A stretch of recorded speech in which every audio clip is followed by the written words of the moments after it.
జ్ఞాపకము చేసుకుని మనం ఏం చేసుకోవాలి? దేవుని సన్నిధానంలో మన జీవితంలో ఆయన చేసిన ప్రతి ఆశ్చర్య కార్యంలో, ప్రతి మేలులను, ప్రతి ఉపకారంలో మనం ఏం చేసుకోవాలి? జ్ఞాపకం చేసుకోవాలి. ఒకరికొకరు సంభాషణ చేయాలి. దేవునికి కృతజ్ఞతాస్తుతులు అర్పించాలి. ఈ అధ్యాయంలో మనం చూస్తే ఇశ్రాయేలు ప్రజల గురించి మనం చూస్తాం. దేవుడు వారికి ఇచ్చిన నిబంధన, దేవుడు వారు కొద్ది మందిగా ఉన్నారు, కానీ దేవుడు వారికి అబ్రహాము, ఇస్సాకు, యాకోబు అనే దేవుడు నిబంధన చేస్తాడు. ఏ నిబంధన? వారికి కానాను దేశాన్ని నేను ఇస్తానని వారితో దేవుడు నిబంధన చేస్తాడు. నిబంధన చేసినప్పుడు ఇశ్రాయేలు జనులు ఎట్లా అక్కడ ఐగుప్తు దేశానికి యోసేపు ఎలా అమ్మబడ్డాడు, ఎలా అక్కడ బాధింపబడ్డాడు, దేవుడు తనను ఎలా హెచ్చించాడు, ఇశ్రాయేలు ప్రజలు ఎలా బానిసగా అక్కడ వారి ఐగుప్తుల కింద ఉన్నారు, దేవుడి వారి జీవితంలో చేసిన ఆశ్చర్య కార్యాలను, గొప్ప కార్యాలను, సూచక క్రియలను ఈ అధ్యాయంలో మనం చూస్తాం. దేవుడు ఎన్ని గొప్ప కార్యాలు, ఎన్ని గొప్ప సూచక క్రియలను చేసి దేవుడు వారిని విడిపించి వారిని ఎంతో సంతోషముగా వారిని విడిపించి రప్పించడం అనేది మనం చూస్తాం. మన జీవితంలో కూడా దేవుడు చేసిన ఆశ్చర్య కార్యాలను బట్టే మన దేవుని సన్నిధానంలో మనము ఉన్నాము.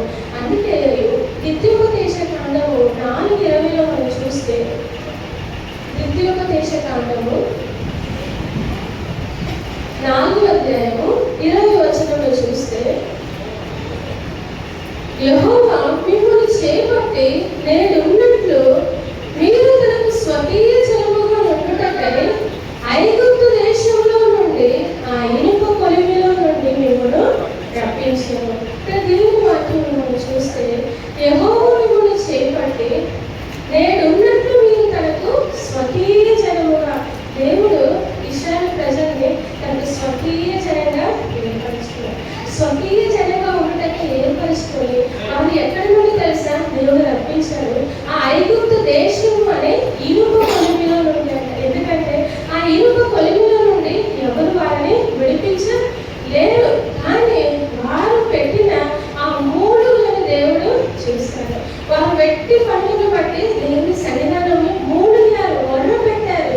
ఆ మూలుగులను దేవుడు విని, దేవుడు అబ్రహాముతో, ఇస్సాకుతో, యాకోబుతో చేసిన నిబంధనలు జ్ఞాపకము చేసుకుని ఆయన దేవుడు ఒక నాయకుడు ఏర్పరచుకొని వారి జీవితంలో గొప్ప సూచన క్రియలు, ఆశ్చర్య కార్యములు చేసి దేవుడు తన బాహుబలము ద్వారా వారిని విడిపించడము, వారిని బయటికి ఐగుప్తు ఇనుప కొలిమిలో నుండి దేవుడు వారిని రప్పించారు.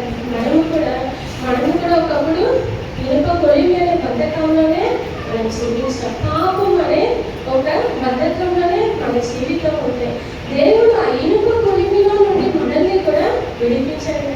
మనందరినీ రక్షణ పొందిన మనము ఒక ఇనుప కొలిమిలో ఇంతకు ముందు బంధింపబడిన వారమే.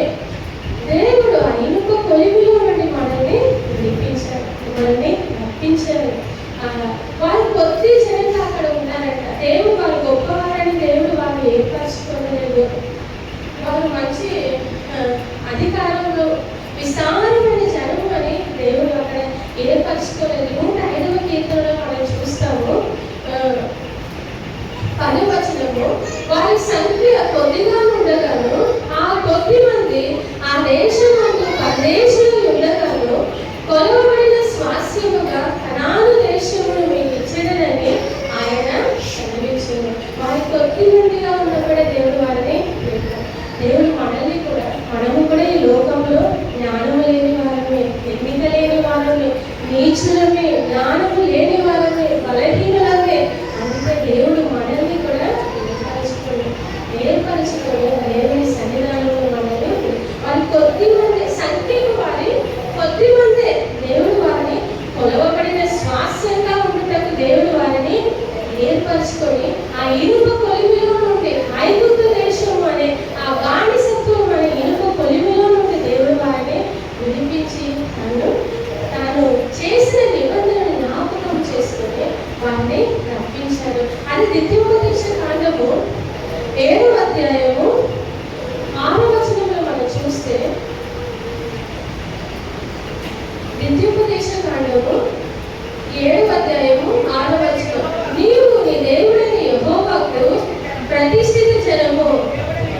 నీ దేవుడైన యెహోవా భూమి మీద ఉన్న సమస్త జనముల కంటే నిన్ను ఎక్కువగా ఎంచి నిన్ను తనకు స్వకీయ జనముగా ఏర్పరచు.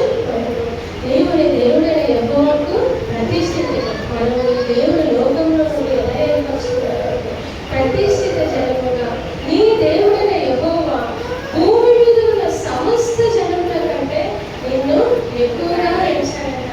ఎక్కువగా ఎంచి నిన్ను తనకు సొంత జనముగా దేవుడు మనల్ని ఏర్పరచాడు. అదే 7వ వచనంలో మనం చూస్తే మీరు సర్వ జనముల కంటే విస్తార జనమని యెహోవా మిమ్మల్ని ప్రేమించి మిమ్మల్ని ఏర్పరచుకోలేదు. దేవుడు మాట్లాడారు, మీరు జనములలో సర్వ జనములలో లోకములో ఉన్న సర్వ జనములలో మీరు విస్తారమైన జనమని, మీకు ధనధాన్యాలు ఉన్నాయని, మీకు ధన సంపదలు ఉన్నాయని దేవుడు నేను మిమ్మల్ని ఏర్పరచు దేవుడు బట్టే. అందుకే ఇక్కడ మీరు సర్వ జనముల కంటే విస్తార జనమని యెహోవా మిమ్మల్ని ప్రేమించి మిమ్మల్ని ఏర్పరచుకోలేదు. ఎందుకంటే దేవుడు విస్తార జనమని మిమ్మల్ని ప్రేమించి ఏర్పరచుకున్నాడా? అది కాదు. కానీ సమస్త జనముల కంటే మీరు లెక్కకు తక్కువే కదా. సమస్త జనముల కంటే మీరు లెక్కకు తక్కువే, కొద్దివారే. అందుకే దేవుడు మనల్ని ప్రేమించాడు. అందుకే రోమ పత్రికలు కూడా మనం చూస్తాము. రోమ పత్రిక 5వ అధ్యాయము 7వ వచనంలో చూస్తే రోమ పత్రిక 5:7 నీతిమంతుని కొరకు సహితము ఒకడు చనిపోవుట అరుదు, మంచివాడి కొరకు ఎవడైనా ఒకవేళ చనిపోగా తగ్గిపోవచ్చును.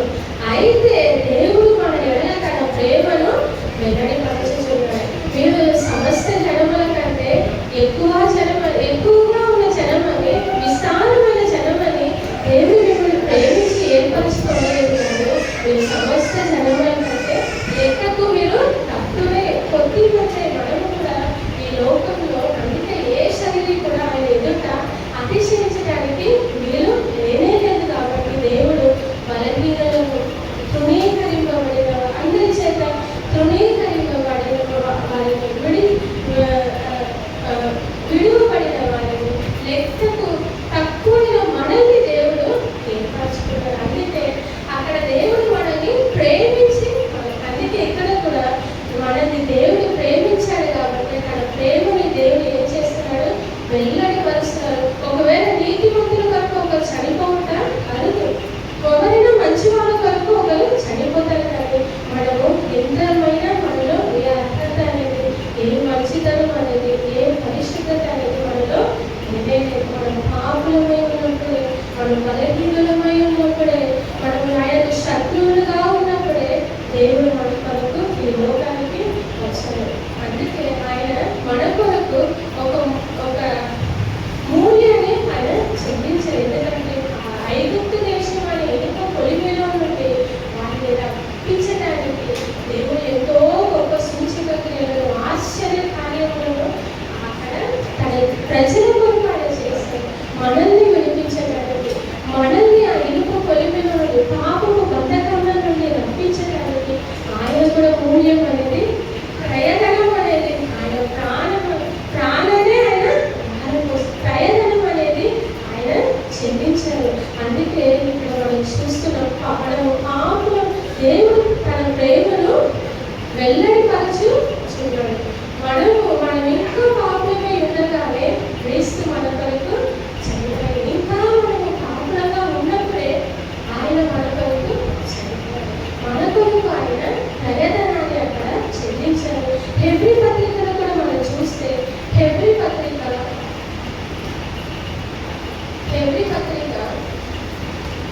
2వ అధ్యాయము 14వ వచనంలో చూస్తే, కాబట్టి ఆ పిల్లలు రక్త మాంసములు గలవారైనందున ఆ ప్రకారమే మరణము యొక్క బలము గల వాటిని, అనగా అపవాదిని మరణము ద్వారా నశింపజేయుటకును, జీవిత కాలమంతయు మరణ బలము చేత దాస్యమునకు లోబడిన వారిని విడిపించుటకును ఆయన కూడా రక్త మాంసము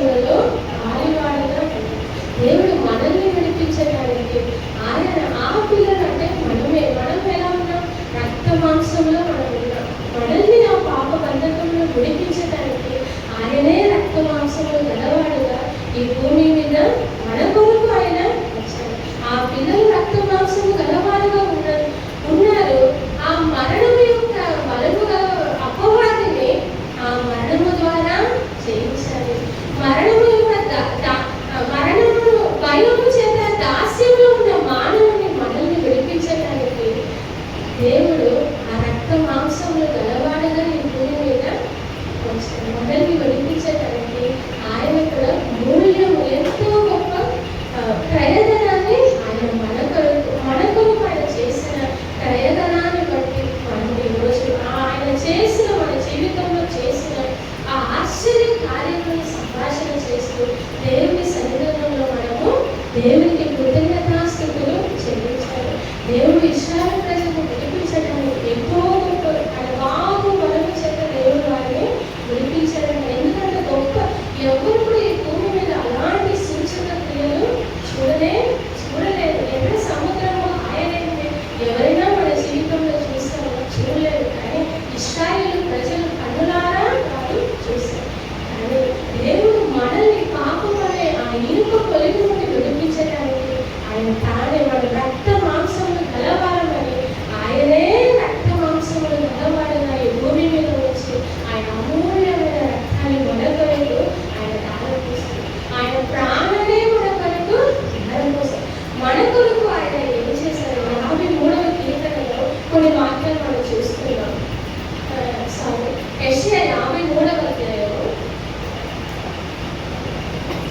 53వ అధ్యాయంలో మనం చూస్తే 12వ వచనము మనం చూస్తే 3వ లైన్లో ఏలైనగా మరణము నందునట్లు అతడు తన ప్రాణమును దానం కోసం మరణాన్ని పొందినట్లు ఆయన మన కొరకు ఏం చేశారు? ప్రాణాన్ని ఆయన మన కొరకు దానం కోసం అతిక్రమము చేయ వారిలో ఎంచబడేవాడు. అతిక్రమము చేయబడిన వారిలో ఆయన అతిక్రమము చేయవాళ్ళు ఆయన ఎంచబడిన వాడు. ఆయన ఎవ్రీ పత్రికలో మనం చూస్తాం ఆయన మన వలనే శోధింపబడిన ఈ లోకంలో మానవులమైన మనము అనేక పాపం అనేక ఇబ్బందుల చేత శోధింపబడతాం. యేసు ప్రభువారు కూడా మన వలె కూడా ఆయన శోధింపబడి ఆయన పాపము లేని వాడని ఏ పాపము ఆయనలో కనబడలేదని ఆయనను యేసు ప్రభువారు అన్యాయపు తీర్పును వద్దారని ఈ అధ్యాయంలో మనం చూస్తాం. యేసు ప్రభువారిని తీర్పు తీర్చినప్పుడు 6 తీర్పులు తీర్చారంటే మనము లెక్క వేస్తే కూడా మనం భాషలో చెప్పినప్పుడు ఆ 6 తీర్పులో కూడా ఆయన నిరపరాధి, ఆయన నీతిమంతుడే, ఏ పాపము ఆయనలో నేను ఎరగలేదని పిలాతే చెప్పాడు. అంత గొప్ప పరిశుద్ధుడుగా ఈ శోధింపబడ్డా కూడా మనవలే ఆయన శోధింపబడ్డా కూడా ఏ పాపము ఆయన ఎరగలేదు. పాపము లేని వాడిగా జీవించి నీతిమంతుడు పరిశుద్ధుడు నిరపరాధి అని ఆయన సర్టిఫికెట్ కూడా ఆ తీర్పులో కూడా సర్టిఫికెట్. కానీ మన కొరకు ఆయన అన్యాయపు తీర్పులు ఉంటాడు. మన కొరకు ఆయన అతిక్రమము చేయబడిన వారిలో ఆయన అతిక్రమము చేయబడిన వారిలో ఆయన ఎంచబడ్డారంటే అవన్నీ ఎవరి కొరకు? మన కొరకే. అందుకే మనం చూస్తే 5వ వచనంలో మన అతిక్రమ క్రియలను బట్టి అతడు గాయపరచబడను, మన దోషములను బట్టి ఆయన నలుగగొట్టబడ్డాడంటే మన పాపముల కొరకే, మన దోషముల కొరకే, మన అతిక్రమములను బట్టి ఆయన పొందిన గాయములు మన మీద ఆ శిక్ష రాకుండా ఆ శిక్ష అంతా ఎవరు పొందుతున్నాడు? యేసు ప్రభువు. ఎందుకంటే కాబట్టి క్రీస్తు యేసునందున్న వారికి ఏ శిక్ష విధి లేదు. మనకి శిక్ష విధి రాకూడదంటే ఆయన శిక్ష అంతా ఆయన మీద. అందుకే 7వ వచనంలో మనం చూస్తే అక్కడ దౌర్జన్యము నొందెను, బాధింపబడినను అతడు నోరు తెరవలేదు, వదకు దేవుడు గొర్రె పిల్లయు వచ్చు కత్తిరించి వాని ఎదుట గొర్రెయు మౌనముగా ఉండినట్లు అతడు నోరు తెరవలేదు. అన్యాయపు తీర్పు నొందిన వాడే అతడు కొనిపోబడేను. అతడు నా జనుల అతిక్రమములను బట్టి మొత్తబడేది కదా. మన అతిక్రమాలను బట్టి ఆయన మొత్తబడ్డాడు. అన్యాయపు తీర్పు నొందిన వాడు ఆయన కొనిపోబడ్డాడు. వదకు దేవుడు గొర్రె పిల్ల, వచ్చి కత్తిరించి వాని యొక్క గొర్రె ఎట్లా మౌనముగా ఉంటుందో ఆయన కూడా మన కొరకు మన మీద శిక్ష పడకూడదని ప్రతి శిక్షను ఆయన మీద మోసుకొని మౌనముగా మన కొరకు ఆయన ప్రయత్నాన్ని ఆయన ఒకవేళ ఆయన ప్రయత్నం చెల్లించకపోతే మనకి రక్షణ అనేది ఉండనే ఉండదు. అందుకే ఎఫెసీలో మనం చూస్తే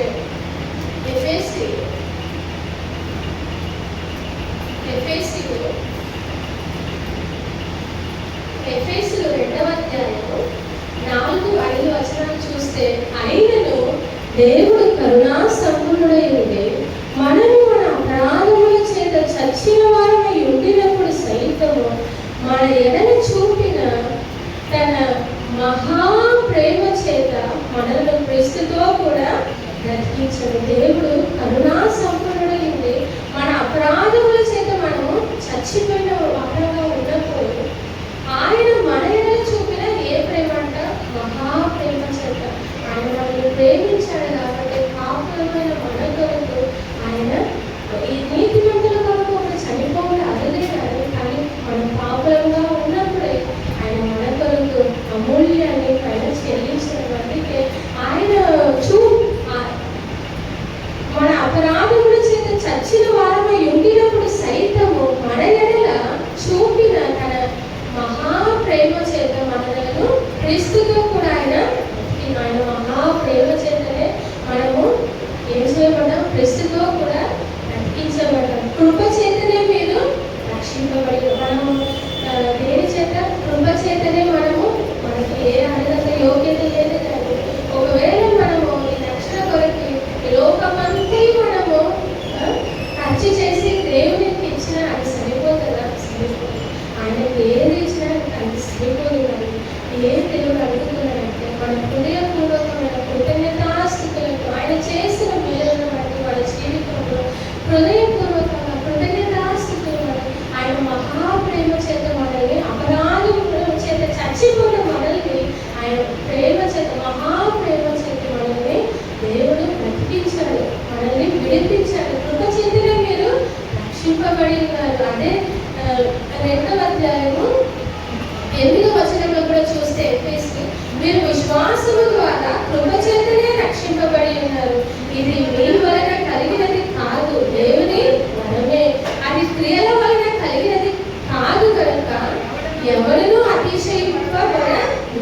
ఎవరు కూడా మనం ఈ రక్షణ కొరకు మనం అతిశయించడానికి వీలే దేవుని వరమే. కృప చేతనే మనము రక్షింపబడాలి. ఆయన మన కొరకు కాల్చిన అమూల్యమైన రక్తాన్ని బట్టి మనము రక్షింపబడాలి. అందుకే ఎఫెసీ 1వ అధ్యాయం 7వ వచనంలో కూడా మనం చూస్తే, దేవుని కృపా మహదైశ్వర్యమును బట్టి ఆ ప్రియుని యందు ఆయన రక్తము వలన మనకు విమోచనము, అనగా మన అపరాధములకు క్షమాపణ మనకు కలిగినది. దేవుని కృపా మహదైశ్వర్యమును బట్టి ఆ ప్రియుని అందే యేసు ప్రభువారి అందే ఆయన రక్తము వలననే మనకు ఏం కలిగింది? విమోచనం అనేది.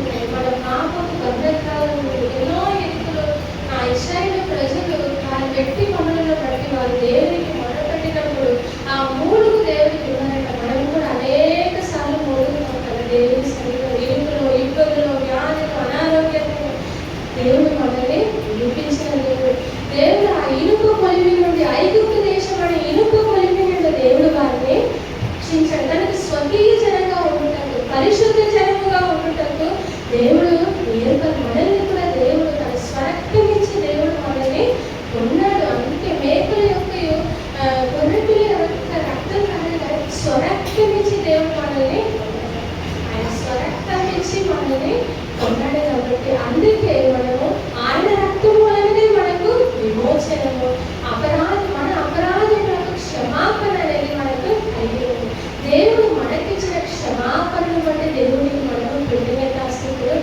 ఒకవేళ క్షమాపణ లేకపోతే దేవుని సన్నిధిలో మనం ఉండేవాళ్ళని కాదు, నిత్య జీవం మనకు ఉండేది కాదు. దేవుడు మనల్ని క్షమించాడు కాబట్టి మనం రక్షించడానికి ఆయన మూల్యం చెల్లించాడు.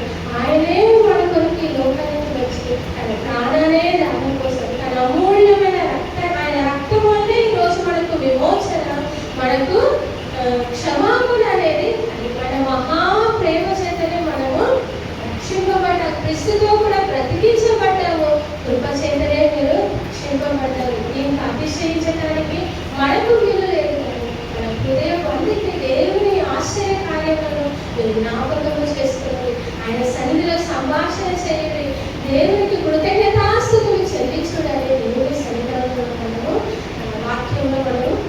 నడిపించండి.